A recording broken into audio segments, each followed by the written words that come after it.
गलबा मुमरा का संगठन इन्होंने अपने मजबूत हाथों में पकड़ के रखा है, वो शमीम खान जी जो बड़ी ताकत से मुमरा में पेश आते हैं और थाना शहर में सभी विरोधी दल जो शिवसेना के खिलाफ काम करते हैं उनका नेतृत्व करते हैं, जो हमारे भाई शमीर शानू पठान जी,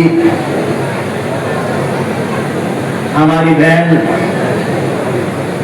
मनीषा भगत जी,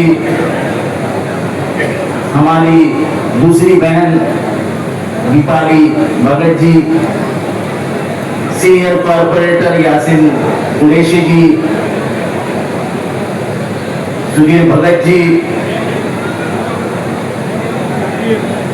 साकिब दाते, साकिब शेख,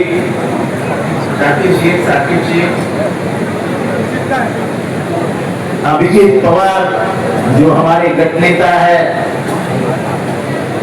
बहुत मजबूती से जो महानगर पालिका में काम करते हैं, दीपाली भगत और सभी मौजूद नेतागण जो मजबूती से आज पार्टी के लिए खड़े हो जाते हैं। मैं ये नहीं मानता हूं कि मेरे पीछे खड़े हैं वो है तो पार्टी है और पार्टी है तो मैं हूं। कोई नेता बिना पार्टी के आगे नहीं बढ़ सकता है। अगर पार्टी उसके पीछे मजबूती से खड़े यार वो पार्टी के लिए मजबूती से खड़ा होता है, तब जाके दोनों एक हो जाते हैं और अपने आप एक हवा बन जाती है। मैं लाख वोटों से जीता, ये जनता का बड़ा दिल था कि उन्होंने मुझे वोट दिए, लेकिन कुछ जनता तक मुझे पहुंचाने का काम आप में से हर एक आदमी ने किया, जिसका शुक्रिया अदा मैं जिंदगी भर करता रहूंगा। पर इसका इस बात का जरूर दुख है कि हमारे कम से कम 18 उम्मीदवार चुन के आने चाहिए थे। हम 20 सीटें यहाँ पे लड़ रहे थे। शिवसेना ने पहले ही एक काम कर दिया था जो कि एक वार्ड हद से बराबर कटवा दिया था। जो काम उनके हाथ में रहता है वार्ड बनाने का काम वो ही करते हैं, वो भी महानगर पालिका नहीं करती है। अपने घर में बैठ के शिवसेना के जो बड़े नेता अपने घर में बैठ के वार्ड बनाते हैं, नहीं तो हमारे यहाँ में कौन थे हमारे कॉर्पोरेटर बाबाजी पाटिल ने जैसा चाहा वैसा वोट काट के लिया, तभी आके वो बाबाजी पाटिल शिवसेना में शामिल होता, वरना बाबाजी पाटिल भी नहीं है। तो ये डिलिमिटेशन जो बन रहा है केंद्र में, उसकी तरफ ध्यान रखो। तुम्हारे यहाँ आने वाले आमदारकी के उम्मीदवार भी, आमदारकी का जो वार्ड बनेगा, कॉन्स्टिट्यूंसी बनेगी, वो बराबर उनके हिसाब से काटी जाएगी। वो कोई डेमोक्रेसी वहां जिंदा नहीं रहती। आप सालों से देख रहे हैं और अभी तो बहुत ओपन हो गया कि इलेक्शन कमीशन जो डॉक्टर बाबा साहब अम्बेडकर ने सोचा था कि एक संवैधानिक संस्था बनेगी जिसको अपना अधिकार रहेगा, उसमें कोई बीच में नहीं जाएगा। अब संविधान बाजू में रखा है और इलेक्शन कमीशन ये सत्ताधारी पार्टी का दलाल है। जो ज्ञानेश कुमार वहां पे बैठते हैं, वो अपना दिमाग लगाते ही नहीं है। उनको आदेश जो आ जाता है उस आदेश के मुताबिक काम होता है। मैं ये मान के चलता हूं कि एसआईआर में अगर शमीम खान मुमरा में ध्यान नहीं देते, शमीम खान के साथ नगर सेवक शानू पठान ये वो ध्यान नहीं देते, तो जहां तक हम पहुंचे वहां तक पहुंच की बात है। उनको मालूम है कितने वोट काटे हैं मुमरा से, मालूम है उनको कितने वोट, 1 लाख के ऊपर से वोट काट दिए। इसमें गलती जितनी उनकी है, जितना काम वो कर सकते उन्होंने किया, पर गलती आवाम की भी है, जो आवाम ये नहीं जानती है कि इसका नतीजा क्या है। हम बोल बोल के थक गए कि एसआईआर को सीरियस ले लो, एसआईआर को गंभीरता से लो, लोग मानने को तैयार नहीं है। अभी भी वक्त गया नहीं है। तुम्हारे वोट अगर वोटिंग लिस्ट में नहीं आए तो आने वाले सालों में, आने वाले दिनों में आपके सामने दिक्कत खड़ी हो जाएगी। मेरे सामने इस राज्य के महसूल मंत्री ने कहा था, मेरे सामने आज से बराबर 20 दिन पहले, कि अगर एसआईआर में तुम्हारा नाम नहीं है और तुम्हारा नाम काट दिया गया है तो कोई भी सरकारी योजनाओं का लाभ आपको नहीं मिलेगा, यहां तक के आपके रेशन कार्ड से आपका नाम गायब है। ये मजाक में मत लीजिए। ये अब महाराष्ट्र का मंत्री बोल रहा है, पर इसके पहले बिहार के मुख्यमंत्री और बंगाल के मुख्यमंत्री शुभेंदु अधिकारी और बिहार के कौन है, सम्राट चौधरी, ये दोनों बोल चुके हैं। आसाम के मुख्यमंत्री विश्वजीत क्या हेमंत बिश्व शर्मा, वो भी बोल चुका है। ये ऐसा लाया ही है सिर्फ मुसलमानों के और गरीबों के सर कटवाने के लिए। ये सोची समझी साजिश है। जिस तरीके से एसआईआर के लिए टाइम दिया गया है, हमारे लोग तो सोए हुए रहते हैं, हमको तो कोई पड़ी ही नहीं है, क्योंकि हमारा सब करने वाला अल्लाह है, तो अल्लाह ताला बचा लेगा। अरे लेकिन आप अपने जमीन को नहीं साफ करें बोलो तो अल्लाह ताला से नहीं रह गया। आपके कागजात आपको पेश करने हैं, आपको जाके ऑफिस में देखना है भाई क्या कागजात में अपनी कमी है जो अपना नाम कर गया है। हम तैयारी नहीं उसके लिए।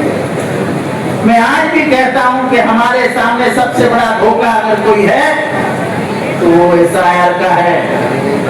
बाकी विकास का काम होता रहेगा, ये होता रहेगा, वो होता रहेगा, लेकिन जिस दिन तुम्हारा संवैधानिक अधिकार है, आपका वोट देना या आपका संवैधानिक अधिकार है, जिस दिन ये अधिकार के बारे में आप पीछे हट जाओगे और ताकत उनके हाथ में चली जाएगी, ये याद रखना इस देश का संविधान जो तुम्हें हमें बचा के रखता है, ये संविधान बदल देगा। और ये हर एक कदम जो डाल रहे हैं वो संविधान बदलने के लिए डाल रहे हैं।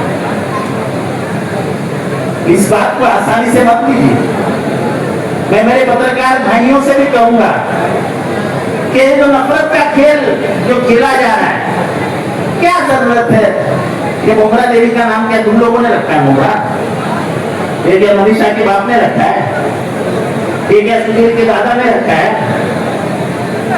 अरे ये मुंगरा शहर में जितने लोग हैं उनके बापदादाओं के पहले मुंगरा देवी यहाँ पहाड़ में थी ना।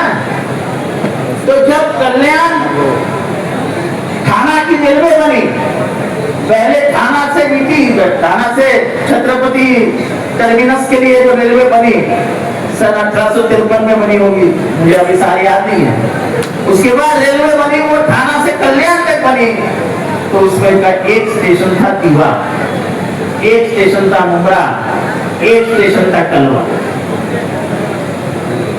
एक स्टेशन था डोंबिवली, उसके बाद था कल्याण, फिर बीच में अब स्टेशन आने लगा। तो ये कोई आस की बात है, लेकिन हमारे नेता उसको भी राजनीति बना देते हैं और हम ये जानते ही नहीं। हमारे पार्टी में शामिल हुआ वो किधर गया? चौथा मस्जिद के इमाम साहब का नूर खतीब, नूर भाई किधर है? आप में से कितने लोगों को मालूम है कि कौसा की मस्जिद कम से कम 400 साल पुरानी है? कितने साल पुरानी है भाई? 350 साल। ये हमारा इतिहास है। कितने लोगों को मालूम है कि इसी मस्जिद में बैठ के गांधी जी ने चाय पी थी? कितने लोगों को मालूम है? हाथ उठा के बताइए। किसी को भी मालूम है? जब गांधी जी यहाँ से पुणे जा रहे थे तो बराबर उसी मस्जिद के सामने अपनी गाड़ी रुकाई और गाड़ी रुका के वहां के इमाम साहब के साथ बैठ के वहां पे चाय पी। ये इस शहर का इतिहास है। जब सारा बम्बई शहर चल रहा था सन 1993 में, बम ब्लास्ट के बाद इस शहर में हिंदू मुसलमान का आवाज भी नहीं निकला, क्योंकि हमारे पास भगत फरीद रशीद मटन वाला इधर हो, ऐसे बुजुर्ग लोग थे जो धर्म की दीवार इस शहर में खड़ी ही नहीं रही, और तब जाके ये शहर बना है। बहुत कुर्बानियां हैं इस शहर में। तो ये कोई भी आके यहाँ पे आग नहीं लगा सकता। और मैं यहाँ के नौजवानों को भी बोलना चाहता हूँ कि कोई आ रहा है, इसलिए तुरंत ये जो कुछ हवाबाज लोग हैं वो तुरंत उसको हवा बना देते हैं। अरे वो आ रहा है, चलो उसको देख लेंगे। कुछ नहीं होने वाला, वो सिर्फ आते हैं हवा बनाने के लिए। आप उसके ऊपर पंखा मत चलाइए ताकि वो हवा और तेज छोड़ने लगे। आके चला गया मुमरा देवी और मुमरा के नाम पे राजनीति करने वाला आदमी आके चला गया, कुछ हुआ उसके बाद में? कुछ नहीं होता है। Every action has a reaction and every reaction has action. शांत बैठे, कुछ नहीं होता। पर मैं अभी भी कहता हूं जितने ये हमारे अभी पदाधिकारी बनने वाले हैं, जितने भी मिसिंग नेम्स है जो एसआईआर के आगे प्रस्तुत की जाएंगी, मुझे मालूम नहीं कौन सी तारीख पे आने वाली है, शरीफ भाई को ज्यादा मालूम है उसके बारे में। पहली यादी 30 तारीख को आएगी, और वो 30 तारीख को हमारे सोए हुए भाई जाग के घर कर रहे हैं। तब वो जो उठने वाले भाई है उनके हाथ में टूथब्रश देना, कोलगेट की पेज जाके देके आना और बोलना चला अभी हमारे साथ।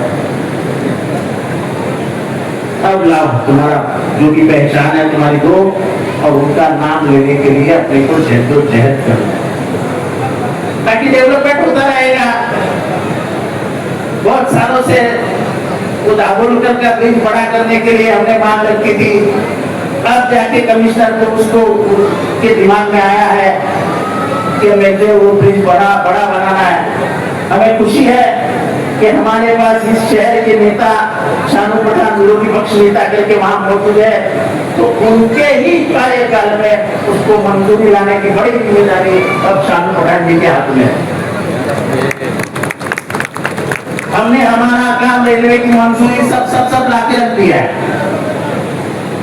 ये कोविड नहीं आता तो उसके पहले ही ये ब्रिज बन जाता, पर कोविड आने के बाद जो भी महापालिका की ताकत थी सब खत्म हो गई, और कमिश्नर अब जाके मन में रख रहा है कि मुझे इसके लिए पैसा देना है।